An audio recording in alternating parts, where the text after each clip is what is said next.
இது எத்தனை வந்தது? மார்க்கு 12 அதிகாரம் 29 வசனம் படிக்கும்போது, இயேசு அவனுக்கு பிரத்யுத்தரமாக, இங்கே ஒருத்தன் வந்து கேட்குறான்,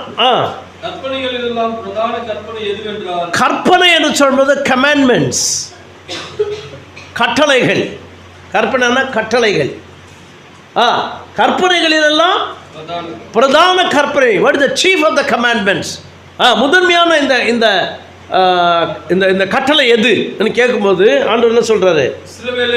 இஸ்ரவேலர்கிட்ட பேசுறாரு. இஸ்ரவேலே கேள்,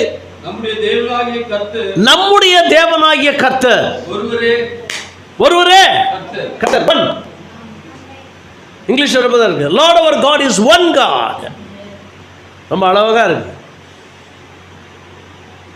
தெலுங்குல இது எப்படி எழுதியிருக்காங்கன்னா, ప్రభు అయిన మన దేవుడు అద్వితీయుడు.